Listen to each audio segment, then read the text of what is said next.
Okay, welcome everybody to another football review. I'm using the studio gear today because I have to show you just how bad the Wilson Omega ball is. So this is the Omega. I don't know what to say, man. For shipped from Wilson or shipped from a place called Gopher Sports or Gopher Athletics. You're going to see me looking back and forth between the screen here so I can make sure the focus is good on the camera. This is apparently the best ball that Wilson makes. This is apparently the ball that you're supposed to get. It's the ball that if you play the NCAA college game is the official ball of some of the teams in there. Now, Wilson says, at least Gopher has this on their website, that the ball is made of leather. And you've probably seen online, there's a couple of videos of guys using the brush, the Wilson brush to break in the ball and softening the leather up and stuff like that, the way that you've probably done with other balls. And they say this leather is, perfect for the game. It's like pre-broken in or like almost playoff ready or whatever the wording they use on the website is. I don't know if all the Omegas are like this, but the Omega that I was shipped is a poor quality product. It's either a fake or it's a composite or it's just like a substandard production model or something like that. But it stinks. I'll tell you all the downsides here. So first of all, maybe we'll start with the features. You can see in the ball here, they have the SRS stitching at the top, doubled up, just like on the Primes. Prime have doubled up stitching? No, it has just single stitch. The balls are actually mostly behind me here or off to my right. So it's a double stitching. It has the leather inlays that you're used to seeing. There's a studio light on behind the camera, so it's a little difficult to make out some of the finer details on the stitching. Has the ACL laces, like all the Wilson balls do, dirty, because I will tell you what I tried to do to break this in, but they're dirty. And then it also has the same features on the other side, along with the double stripe or double stitch grip here for the on-the-run quarterback, as they like to say, or the option quarterback. Man, the problem with this ball is that it's just not leather, and I don't feel 100% certain saying that, but I feel pretty certain. And when I say it's not leather, what I really mean is that it's not leather the same way that 10 karat gold or 8 karat gold in Ireland, for example, is not gold. Is there leather in this material? Probably. It's not 100% composite, and it's probably not even as composite as the Nike Vapor One that I reviewed a little while ago. But it's not even close to the quality of the leather that you see on other Wilson balls, that you see on the Dime, that you see on the Team Issue Dual Threat, that you see on the Vapor Elite. And I'll show you a few of them here. Maybe the first one we should comp is the Dime. The reason I think we should comp the Dime first is because if you look at the literature and the advertising for both balls, what you see is a similar sort of branding about the nature of this leather they use, that it's like sort of quick break in, almost game ready out of the box. And it doesn't need to go through this whole long process that some of you guys like to do. And actually, I've done in the past, as I mentioned on one of my GSTs. This is not the same leather. You can see even in the photo here, in the video, I should say, in the comparison, that these leathers are not the same. Which one of these looks better? Which one looks better. Which one of these sounds better? Let's do the squeak test. This is not brushed or treated. I haven't used this ball in like 2 weeks. Okay. Let's do the squeak test. That's the Omega. There's no sound. It's not sticky. It's nothing. Just for fun. Okay. I'll even get the brush out. We'll give it a few strokes here. If you have one of these brushes, you know that this brings out grip and tack, or is supposed to, in high quality balls. And in this one, just for transparency's sake here, like I am giving my finger on that ball, my thumb on that ball. There's no noise. Let's do the Dime. We don't have to go through this. You can see the sheen on the balls. Okay. One clearly shinier, softer. Okay. This one, no grip, no shine, no nothing. This is a doo-doo ball. Okay. The most frustrating thing for me is that I like the shape of this ball, and the double stitch does feel nice. The sort of grip stitching on the outsides here.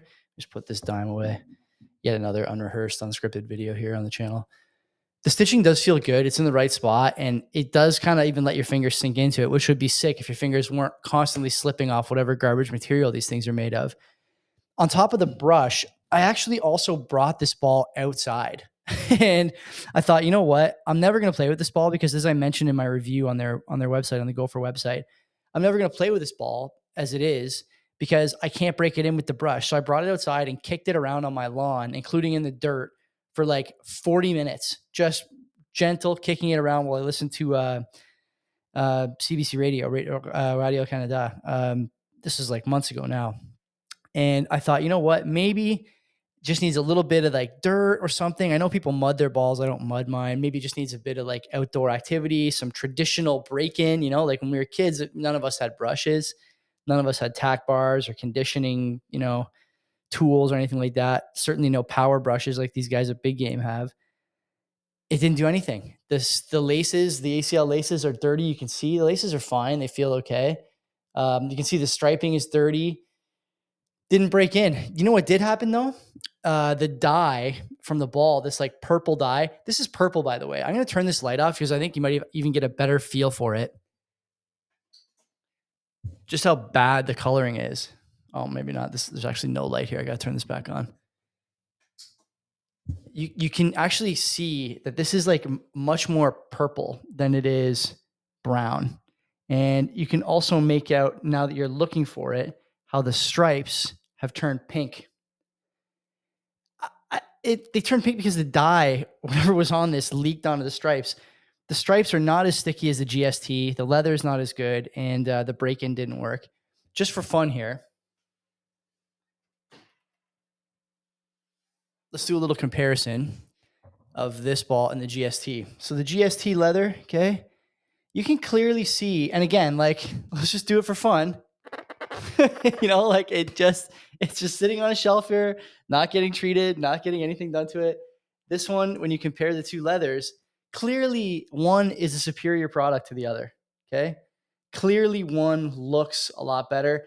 And actually, I did scuff this one. I think moving it maybe from the other room in the basement to this room. And what do you see there? Doesn't that look like cardboard or something? Like, that's not what a leather scuff should look like, I don't think. I see a few other scuffs on here. I just I don't know what to say about this ball. It's just so underwhelming. Some of you guys in the comments of the other videos, thank you, by the way, for all your support in terms of comments and views. But some of you guys in the other videos noted that you got what you think is a similar ball to this. Now, I want you to compare this to the videos you've seen on YouTube of guys reviewing this ball. There's a great one of a guy, I think it's a short. He's standing in a football field and he's brushing this ball, what he says, everyday frequency for 30 days. And when he gets the ball done after that 30 days, it looks like a different product. I brushed this like crazy when I got it because I really wanted to use it. And I realized after about a week, nothing was changing. And maybe that's on me for thinking it would change after a week, or, repeating the same thing and expecting different results, right? That's the definition of insanity. But it didn't change. Meanwhile, you got these other balls that are changing basically as soon as you take the brush to them, almost without fail. The Wilson ball, no problem. I have the Vapor Elite here, which has gone through some additional prep since the last video I made. They all change, right? Look at the difference in color around the laces compared to the rest of the ball, right? You can see that the leather has changed. Now look at this. There's no difference. That's because this isn't a leather ball. It sucks because this ball had a lot of promise. I would not buy this ball. Now, I will mention to you that, like I said, I got this from Gopher Athletics. I put the name in the review, and I left a message on their website, a request for them to make this right. I should have asked them earlier, I will say, but I wasn't so familiar with all these balls when I got this one, and I wanted to make sure I wasn't going crazy. So I ended up ordering a bunch more because I don't know, I just like having these balls around now. But what I really wanted to see was maybe this break-in leather, this like ready broken leather, all feels like this, and I'm the one that's taking crazy pills, and I should just go back to the GST or the GST Prime. But no, the balls clearly look much different. The quality of the leather is substantially different. And, it was reinforced to me by your comments in some of the other videos that this is the case. So I'm not going to bother going over the laces, going over the other features of the ball, the shape of the ball, the angle from the end of the laces to the tip. just don't buy it. I just simply would not buy this ball. If you can find this ball and it looks like the stuff that you see on YouTube, where it's clearly leather, clearly the leather is changing with the brushing, clearly the leather is softening with treatment, maybe go for it. But this is an expensive ball. It's like more than $250 Canadian, I'm pretty sure. And if this is what they're going to ship you, forget about it. Go for whatever. I'm sure I'm not the only person who's told go for this. If I am, then hey, maybe I'm, breaking the ice for a lot of other people who wanted to tell them but couldn't. Again, it's too bad. You look at this ball, it should be good. Should be a good ball. It's got a lot of nice features, but I don't recommend it. Spend your money on the Vapor Elite. Spend it at Big Game USA. Spend it at Litson's here in Ontario.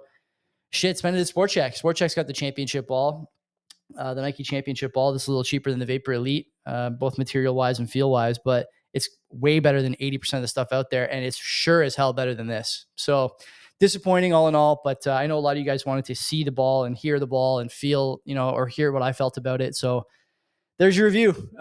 Probably the angriest I'll ever be on this channel. I'm thinking about doing 2 more reviews here in the not too distant future, but I'm about to get busy because I have a kid on the way. So the championship ball by Nike, I want to review. The Duke, I think I should review. And if there's another ball you want me to review, let me know, man. I'm happy to spend a bit of coin to try and get the channel running, and also to make sure that you guys don't have to go through the same experience I did. All right. So until next time, happy throwing.